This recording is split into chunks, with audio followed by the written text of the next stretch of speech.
All right, bringing on Dave Meltzer from the Wrestling Observer to talk about the G1, the lineups, and the blocks.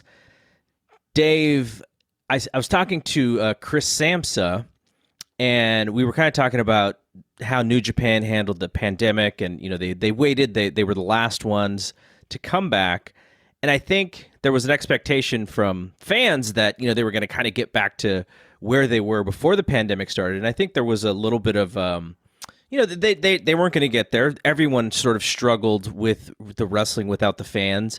And then when the Evil title reign happened, I think, there was some, it was kind of polarizing. I think some people liked it. They liked the opportunity that he got, and other people were kind of just bored by the matches. But now as we get towards the G1, it really feels like this is where New Japan is back, because I can't imagine with the talent in this tournament that it could be it could be disappointing in any way, actually. I mean, the only way is if you're going to compare it to like the last couple of years, because G1's been like so fantastic the last few years, and I don't know, with fans not cheering and booing, that it can reach the levels of the other years, but it can't be bad, and we're probably going to get the best matches. Over the next month, we're probably going to get most of the best matches of 2020. So in that sense, when the year's over, we're going to look at this, and because we really haven't had a lot of great matches this year. The year started off really good, but once we hit the pandemic, everything just changed, and like there's been like some really good matches. AJ Styles and Daniel Bryan was good, and the sprint, Stadium Stampede was good for what it was, wacky match and everything. I mean, there have definitely been good matches, but there hasn't been anything, to me, that's just been super blow away since March, where you just go like, this is like a match of the year, like a real match of the year. And I can't imagine, I don't know which ones, but there's, when I look at this lineup, there's like, 10 or 20 of these things, and some of them are going to be like that for sure, especially in that A block, because there's just too much talent, and it's like too many of the best wrestlers in the world all together in the same block, all wrestling each other. And the B block's very good too, but the A block is one person shy of absolutely unreal greatest block in history, which is Yujiro Takahashi. But we'll live with that, because every year there's always, there's usually like in every block, there's usually like two guys that are kind of the downers, I guess. And in this block, I mean, it's like Taichi will be fine because everyone else will bring it, but Yujiro probably won't be. But aside from that, it's like everyone is just going to be, it's just too much talent that all knows that it's time to bring your A game. This is your biggest, your biggest matches of the year. I think one of the games that we can play is who has the best match with Yujiro as the block goes on. So Will Ospreay's got the first chance, and he may be hard to beat. Yeah. Do you worry that these guys who haven't been wrestling lately, someone like Ospreay, I mean, I know he's done a little bit, but we haven't seen him in a long time. And the first time he has a chance to come back, he comes back in like the most grueling tournament that he's going to wrestle in. Yes. The other thing I worry about, I don't know if worry is the right word, but he's also 15 pounds heavier than he's ever wrestled consistently at, because during the pandemic, he went into heavy bodybuilding, and it changes things. I mean, it's not like his waist is still small, but still, when you're a high flyer and you're adding 15 pounds, it changes everything. And I know his style is going to be, he's going to do less high flying in this tournament than he did like last year. And I mean, that's not necessarily bad, because it's the same with Shingo. I don't think Shingo's going to do as much flying. I think it's going to be more hard hitting. But they both have, that great wrestling brain. And I've only seen I've seen the last Ospreay match I saw was they did a tag match in London a couple weeks ago. And he wasn't in that much, but when he was in, he was tremendous. And then the one before that was when he wrestled his girlfriend, and that was like probably in March. And, that was a great match, all things considered. I mean, intergender and all that, it's hard to, I mean, and you know, sometimes some of the selling he sold too much for in certain spots, but there's a really good match. So, I mean, I guess if he could do that, he probably should do a good match with Yujiro, but it's going to be a different Will Ospreay, though. I don't think that you add 15 pounds and, you know, and it's going to be the same guy. And that's not to say he won't be as good. It's just going to be different. And it's not only Will, it's Jay, it's Juice. Jay has wrestled maybe one match in a couple months. Juice has not wrestled. Cobb's wrestled a handful of matches. But I mean, the rest of them have been wrestling about a month. Yeah. So Okada has not looked good since it started, but I can't imagine him not having a good match with Kota Ibushi. And Ibushi hasn't looked. I mean, he's looked good. He's looked very good, but he hasn't put on a performance like a Kota Ibushi performance yet either. But I think that everyone is kind of, when it comes to G1, it's very rare that you get letdowns. So I expect. I expect an enormous amount of great matches over the next month. Looking at the blocks, do you foresee stories coming out of? I know we have to sort of let them. We sort of have to let them play out. But anything in like the strategy of putting those blocks together, could you see anything before it happens? No, but because when I look at it, I'm just looking at like these lineups, and when the thing is like every A block night looks like a card of the year. I mean, you look at, and I mean, the thing is on these shows is, it's 6 singles matches and probably, 2.5 hour to 3 hour blocks. So everyone's going to have time. The opener is going to be, hard hitting, good, but not overshadowing singles match. It's not like you got a whole undercard. I mean, it's going to be it's like all meat and no filler, right? Yeah. Yeah, I mean, these cards are going to be great. And then the B block cards are good too. I mean, it's like they just pale compared to the other one. But if I look at like just the first B block night in Osaka, it's like Tanahashi and Naito from a star standpoint. I mean, that's, a legendary. They haven't wrestled in a few years, right? Yeah, several years, because they're always in a different block in the G1. And I mean, they feuded in the past, but and they were always really good. And then, it's Zack Sabre and Evil, which is, a unique match, but probably a good one. Goto and Kenta had a great match at the Tokyo Dome. Sonata and Toru Yano obviously is going to be very much comedy. And then Juice and Yoshihashi is it's like the test for both of them, because they, you know what I mean? It's like they both kind of have to perform in that one. It's not going to be a match of the year, I don't think, but it's a, when I just look at that, that's a good card. And the second one, Naito and Zack will probably be really good. And then you got Tanahashi with Yano. And I do believe that, they rarely have wrestled each other either. But I do think that like Tanahashi and Yano will figure out a great match. I mean, that's the one. I just expect every Tanahashi match is going to be really good, just because he always figures out a way. I know that you've mentioned in the past that there have been storylines that you could sort of anticipate just based on knowing Ghetto's style of booking. When you look at both of these blocks, do you sense who you think like do you think you have good predictions on who you think wins, or is it kind of up in the air? I mean, Okada's the favorite, I think. I think that there will probably be a couple of like maybe Ospreay or Takagi, I think, will probably be alive at the end. I think that Suzuki will drop a few because those will be his contenders. But yeah, when you look at if you look at the final day, which is the Sumo Hall, so it's Takagi and Suzuki. And I think Takagi is going to win that one because Suzuki just beat him. You got Ishii and Jay, which I just don't see Ishii being there at the end, but it would make for a great story. I mean, an Ishii thing where Ishii's alive at the end is something that will play out as a great story because of his age, and people don't really expect it. And if that match, like if he's still in the running with that match and can beat Jay White, and then, for even if like at the end he doesn't win the block, that's like a giant win for him. So I mean, that's a possibility. Okada and Will Ospreay will probably be a phenomenal match, especially Sumo Hall at the end when everyone's in. The one thing with at the end of the G1, you're banged up, but you're also in your best cardio shape because you've had all these matches. And I think that that's when I saw that, I thought, okay, Will Ospreay is going to be alive. They're both going to be alive in that match.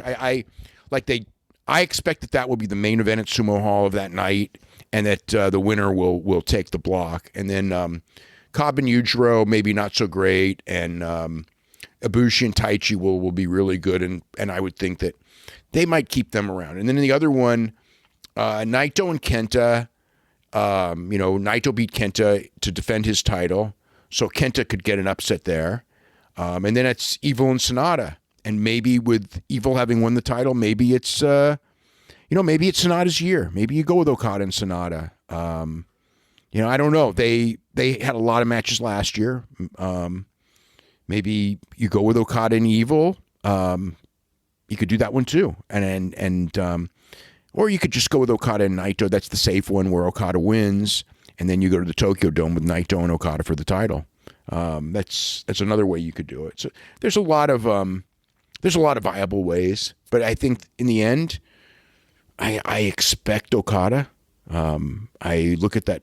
I don't see Takagi. I don't feel Ospreay, but it's possible. I know that Ospreay was, months ago when I was told about G1, I was told it was going to be a big G1 for Ospreay. It wasn't like told he was going to win. It was just like this was the one where they were going to elevate him. So he could beat. It's possible he'll go and beat Okada on that last night too. Because even if he doesn't win the tournament, if he beats Okada, it's like like if he spoils Okada, and then you got maybe Jay White or Shingo winning the block, but then you almost have to have Evil in the finals with. I don't know. Evil in the finals with Takagi, to me, I guess that could be really good. But Evil in the finals with Jay, I don't know. But yeah, there's again, there's a lot of guys that there's a lot of different ways he can go. Do you sense? I guess based on what you said, you probably don't sense it, but I think. In the next couple years, there's a Tanahashi story in there about, him sort of being older, and does he have one last run in him? Well, and when I was talking, this year might be that year. Well, yeah, that's what I was wondering is because of what that B block looks like, it does seem that you could have a bunch of guys sort of, really close in the end, and then it becomes about, maybe who wins the last night, and it could be sort of a sneaking him in kind of thing that I think would be an interesting story. But yeah, I don't because I haven't been watching a lot of the New Japan because of obviously the pandemic. I don't have a good sense myself of where I think things could be going, but I did wonder. I think the Tanahashi story would be awesome for a year like this because of the stuff that the promos he's been cutting and putting over Kota as the guy and he's not the guy anymore. I do think that is a pretty interesting wrinkle, but that could be for next year. They could be doing something longer term for next year. That was sort of what they did in 2018 though, and I think coming back in 2020.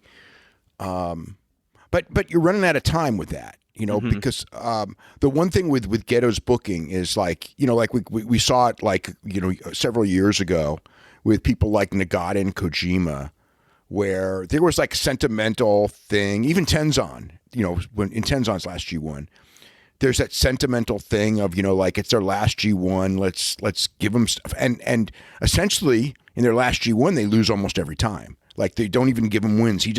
He's not really into that sentimental thing past a certain level. And just the way Tanahashi's been booked this year, it's almost like if they're gonna, it's like the way Tanahashi and Okada have been booked. I almost feel like they're gonna get they're either gonna get a good G1. Well, Okada's fine. I mean, because he's gonna be the guy. But with Tanahashi, if he doesn't if he goes and does like a 4-5 G1, I think that's it for him. I think that it's kind of like that's the message that he's a high mid carder and his day is over, and he's with where Kojima and Makabe and all those guys were, and where Suzuki sort of was until he had that rebirth this year. And Suzuki's matches in the A block are going to be really interesting because, I mean, he's had so many great matches this year at 52 years old that, him, I don't see him going to the finals, especially because he's got that never title. But I could see like a lot of interest in his individual matches, especially like the new ones. You'll get an Okada Suzuki, and those guys always kill it. You got, Will Ospreay Suzuki, something different. Shingo and Suzuki had just an absolutely incredible match at Jingu Stadium. So we could have another one. And Cobb and Suzuki, that's going to be. I expect that might be Cobb's best match here. Although Shingo might be, Will Ospreay might be, Okada might be. There's a lot of first time working with someone that it'll be fresh. We saw Cobb and Ospreay at the Madison Square Garden show. But it seems like with Cobb, he'll get the opportunity to work with some guys for the first time, which will be kind of cool, I'm sure, for him. So I guess last thing here, if you were to predict A block and B block, sounds like you have Okada coming out of the A block, and then who would you have matching up with him in the finals?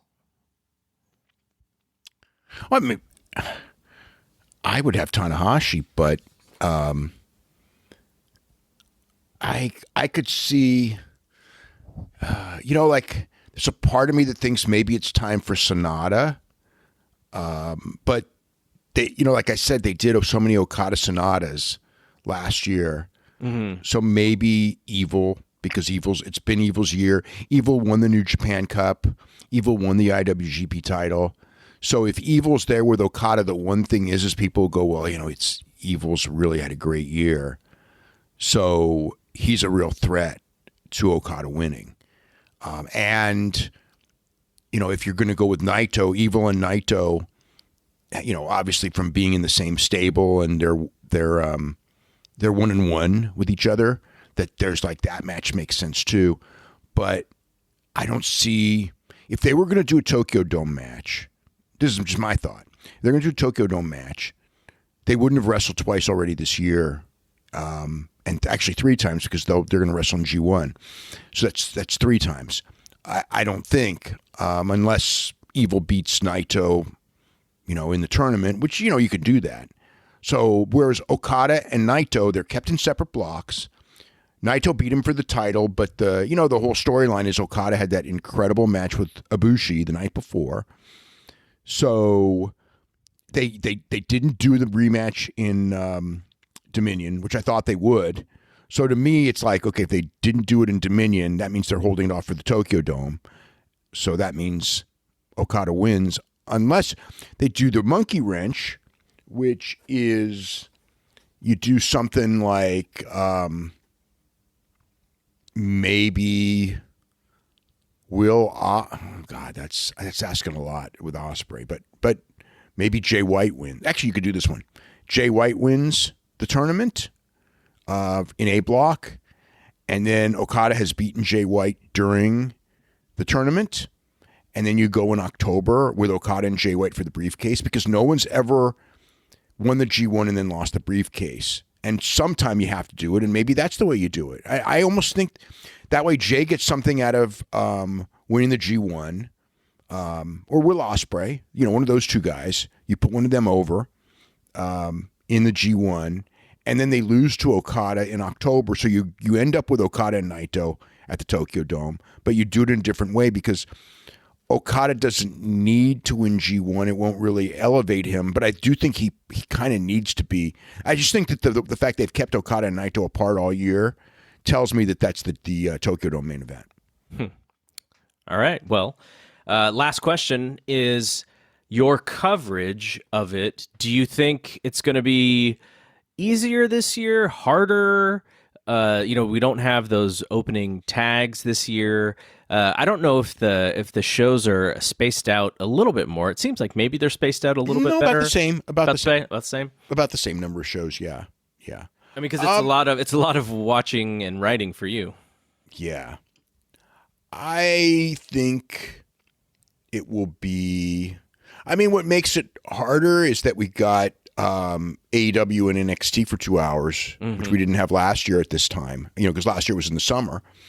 So in that sense, it's going to be harder. But if I will watch less matches because I was watching full. I didn't watch every full card, but I watched every big city full card.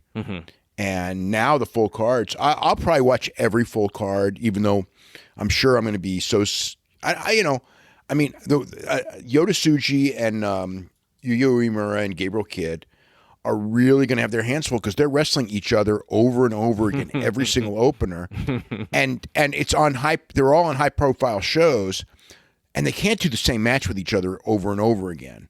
So they're going to have a real challenge because essentially, like we're going to get whatever it is. What is it? It's 18 shows, I think, right? 18, 19 shows. Yeah. But 18 regular shows. So they're going to be essentially wrestling. Those guys, I think, are going to be wrestling each other. Every matchup of Gabriel Kidd, Uemura, and Tsuji is going to be done 6 times during this tour. I think. So they've got. So that's a challenge too, because you're doing 6 singles matches, but it's 12 singles matches. They're going to do 12 singles matches, but they're going to be against the same 2 guys over and over again. With knowing the same people are watching. So that's almost a hard challenge because with the guys in the G1, at least they're not repeating any matches and they're not even having to repeat spots in tag matches against the same people over and over again. It's like everyone's in there with one guy for your 10 or 15 minutes and then you never are going to be in the ring with him again the whole tour. Yeah. All right. Well, thanks for jumping on and talking about this tournament. We have a little, I call it the G1 challenge, where we had a bunch of people picking matches every day, and we have a little bit of a game to see who gets the most matches and predictions at the end. So this podcast is going to be completely dialed in to the G1. So thanks for joining. Okay, great.